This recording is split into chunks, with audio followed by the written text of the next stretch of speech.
Hi అందరికీ welcome to లక్ష్మీరాజుస్ kitchen. ఈరోజు ఒక అద్దరిపోయే క్రేజీ రెసిపీతో వచ్చేసాను. Baby aloo fry. చాలా సింపుల్ అండ్ ఈజీగా ప్రిపేర్ చేసుకోవచ్చు. Let's start. ముందుగా బేబీ ఆలూని తీసుకొని శుభ్రంగా ఒక 2-3 టైమ్స్ వాష్ చేసుకోండి.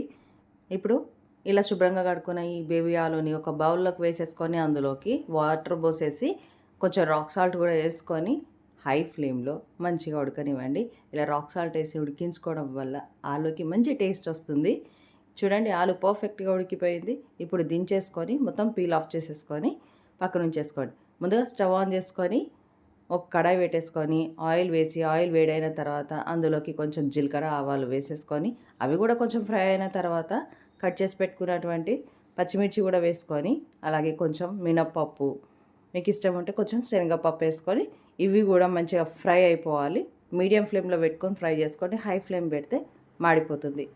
ఇలా చక్కగా ఫ్రై అయిపోయిన తర్వాత ఇందులోకి పసుపు వేసుకొని కొంచెం అల్లం వెల్లుల్లి పేస్ట్ కూడా వేసుకొని ఇవి కూడా మంచి పచ్చివాసన పోయేంత వరకు కుక్ చేసుకోండి. ఇవి కొంచెం కుక్ అయిపోయిన తర్వాత ఇందులోకి 4 ఎండుమిర్చి ముక్కలు అలాగే కరివేపాకు కూడా వేసేసుకొని వీటిని కూడా కొంచెం కలర్ చేంజ్ అయ్యేంత వరకు కుక్ చేసుకొని ముందుగా ఉడికించి పొట్టు తీసి పెట్టుకున్నటువంటి బేబీ ఆలూని కూడా వేసేసుకొని మీడియం ఫ్లేమ్లో ఇలా కలుపుతూ ఒక 2 మినిట్స్ కుక్ చేసుకోవాలి. చూడండి, ఆలు కొంచెం ఆయిల్లో కుక్ అయిపోయింది.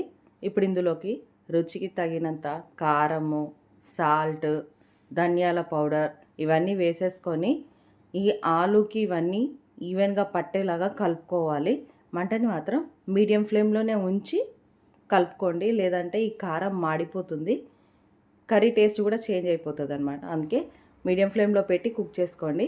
ఇలా ఈవెన్గా మిక్స్ అయిపోయిన తర్వాత ఒక 2 టేబుల్ స్పూన్స్ వాటర్ని స్ప్రింకిల్ చేసేసి మూత పెట్టి ఆయిల్ రిలీజ్ అయ్యేంత వరకు కుక్ చేసుకొని తర్వాత కొత్తిమీర వేసేసి మరొక 2 మినిట్స్ ఉంచి దించేసుకుంటే వేడి వేడి బేబీ ఆలూ ఫ్రై రెడీ. ఇది దోశల్లోకి, రోటీలోకి, పూరీలోకి, చపాతీలోకి ఇంకా అన్నంలోకి కూడా సైడ్ డిష్ లాగా పర్ఫెక్ట్గా వస్తుంది.